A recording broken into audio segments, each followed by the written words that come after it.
So, I was originally going to make an entire video about Wolfenstein 3D, but after so many script rewrites and even an entire recording session that I didn't like, I stopped. I backed away, and then I made a video about Weird Gary's mod maps instead.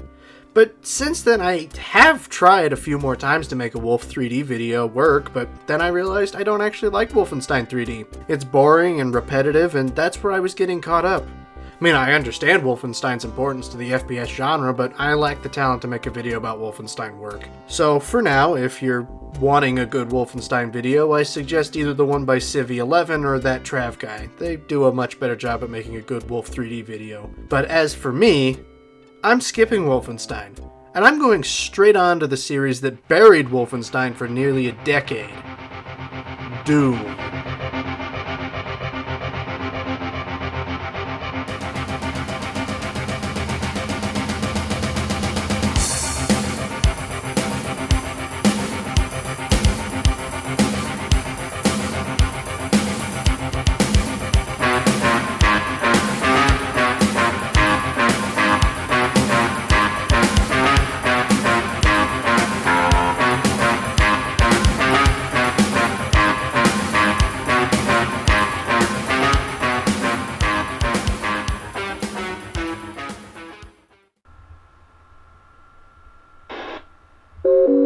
Tactical idiot deployed.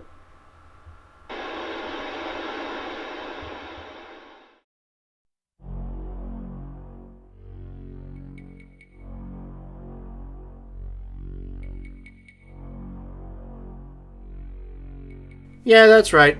This is the Halloween video this year. It was this or Luigi's Mansion 2. So while Wolfenstein's expansion, Spear of Destiny, was being developed, the all-seeing, all-knowing John Carmack started working on an improved version of the Wolfenstein engine that is what we now know as the Doom engine. It was better, it was faster, it could have stairs, ceilings, actual lighting effects, in very heavy quotation marks, more colors. There's a reason the Wolfenstein IP was buried for a while. It's because Doom was just so much better.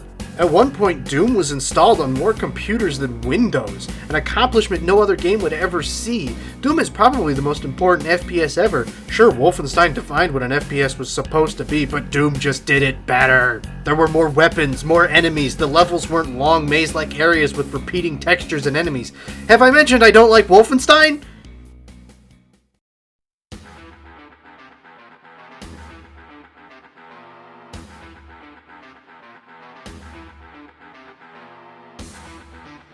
Want to know why John Romero had an ego? It's because Doom opens on the FPS equivalent of 1-1 from Super Mario Bros. This level is small, but it's iconic. We're first introduced to the Zombie Man in this level. These guys are the cannon fodder enemy of Doom. They go down with just a few shots of the pistol or one shotgun blast, and if you have them lined up, you can actually take down a few with just one shot. The next room introduces the Imps. These guys are like the Zombie Men. They aren't very threatening. They throw easy-to-dodge projectiles and go down with one or two shotgun blasts, depending on if RNG is on your side or not. Speaking of the shotgun, you get your first one in this secret right here, or from a shotgunner in the first room if you're playing on Ultraviolent. The shotgun is the workhorse of Doom. It gets completely outclassed by the super shotgun, but it's a perfectly usable weapon here. It's an excellent weapon for like 90% of situations in Doom, and would go on to pave the way for some of the best shotguns in gaming. E1M2 has this secret where you can find your first chainsaw. It's a good stun-liking weapon, great for if you're conserving ammo, and it's really good for dealing with pinkies. We'll get to those. Command Control lands me with my first chain gun. Yeah, I know there's one in a secret nuclear plant, but I can never remember how to get it. But anyways, the chain gun, it's good crowd control for some of the lower tier enemies and stun-locking some of the bigger ones, like cacodemons. It's completely outclassed by the plasma gun, but you don't even see that till Shores of Hell, and ammo for the chain gun is way more plentiful. Remember how I said the chain gun is good for crowd control? Well, an enemy that Doom really likes to throw at you in crowds is the shotgunner, a hit scanner that does a ton of damage. They aren't any tankier than the normal zombies, but they have a shotgun, and there will always be one that sees you before you see it. The Pinky Demon is another one that you run into. They take 3 shotgun blasts to the face, 2 if RNG is on your side. If there's one by itself, chainsaw it or punch it to death. Don't waste the ammo. But if there's a horde, which there always is a horde, stun lock with the plasma or chain gun. There's also an invisible version. Yeah. Going back to command control for a minute, grab this rad suit and jump down this pit full of toxic waste to find the rocket launcher. You don't need to get this rocket launcher. Every level after this has one, and I end up hoarding my rockets until the last map anyways.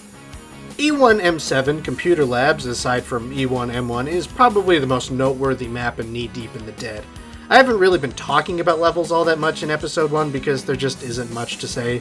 These maps are just steel corridor after steel corridor with the occasional toxic waste pit. But Computer Lab, that's different. Map 7 is the final test before the boss of the episode. It throws everything at you. Hordes of monsters, switch puzzles, key hunting. It's a fun level, and if you missed the rocket launcher, here it is. Map 8, Phobos Anomaly, starts you off with this big room full of pinky demons and exploding barrels. Oh, that's nice. Then we're introduced to the Baron of Hell, a tall and tanky enemy that throws fireballs and actually has a pretty devastating melee. If one is to encounter a Baron, treat with rocket launcher.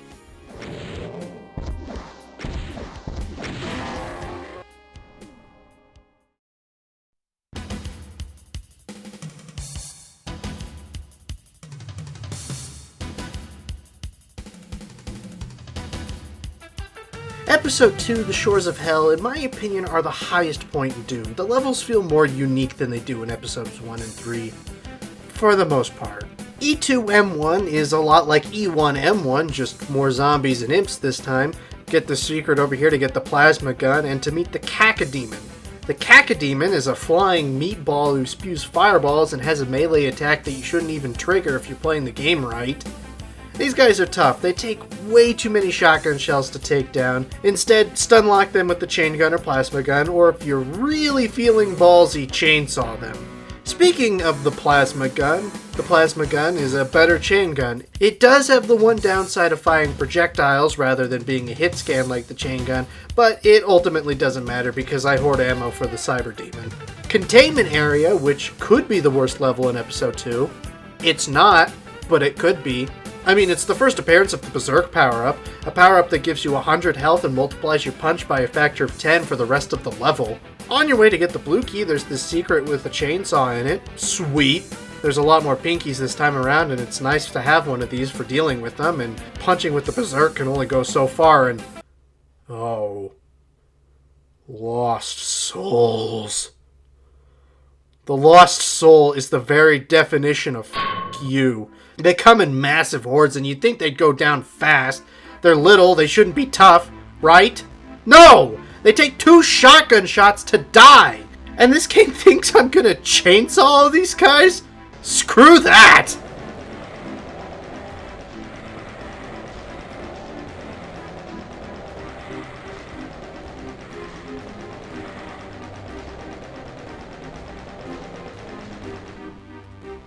And that's Doom's all-star cast, mostly. It's a very small roster of monsters, especially when compared to Doom 2, where it's almost twice the size. And that's where Doom's biggest problem actually lies. Its low monster variety leads to a lot of repetition, especially when the game loves to throw hordes of low to mid-tier monsters at you, and nowhere is that more prevalent than what is probably Doom's worst level, Halls of the Damned. It starts with fighting a Cacodemon, then walking over toxic sludge. Then there's this dark maze with flashing lights, and it's full of pinkies and Cacodemons, and it just leads to another dark maze with more monsters and a closet full of lost souls. There are night vision goggles that are almost a requirement for this part. Oh, and then there's the fake exit that drops you into a pit of monsters. I actually knew this was here. I just did it for the video. But still!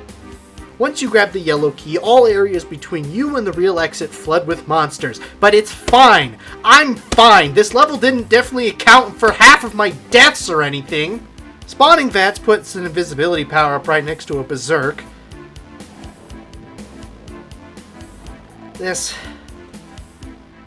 is nice. Ooh, another one.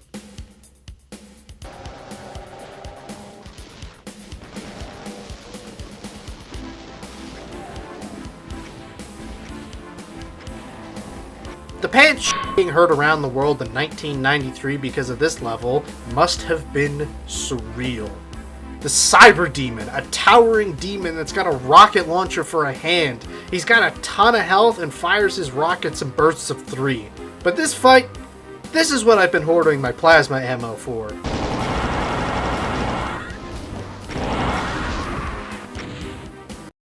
It would be so awesome. It would be so cool. This is what I've been hoarding my rockets for.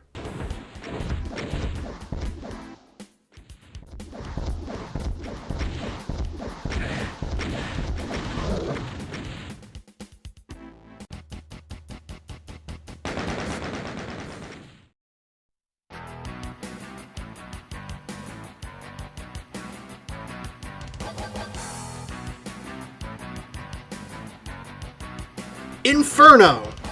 Inferno is, well, you start by pistoling a cacodemon and a bunch of imps. Doom starts with a ton of momentum. Keeps that momentum for the most part in episode 2. And then there's the brick wall known as Inferno. The issues I had with Shores of Hell are about 10 times worse here. We still have the issues of hordes of mid-tier monsters, but it's made worse by the fact that ammo is really tight for a good chunk of this chapter. For example, Slough of Despair. I hope you like pistoling lost souls and cacodemons. Now, unlike Map 2, Map 3 Pandemonium doesn't make me want to rip my hair out. It has a much better monster pool, ammo isn't nearly as scarce, and... oh, hello, beautiful. The BFG 9000. It's incredible.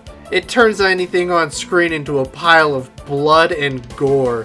Some may call it OP, but if you're gonna call something the big f***ing gun, you better deliver. Even though Doom delivers its greatest gift ever right here, it doesn't take long for the wet fart levels to make their comeback. Unholy Cathedral and Mount Eberus are prime examples. Unholy Cathedral has this stupid teleport puzzle, and Mount Eberus...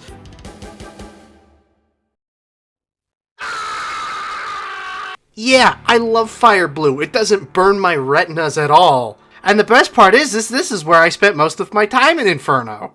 But finally, after tons of stupid puzzles, hordes of pinkies and cacodemons, and the headache that was Limbo, we get to the final boss, the Spider Mastermind.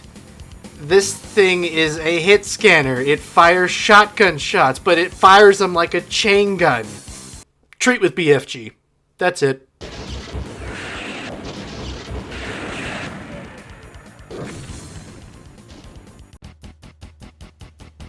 That's Doom.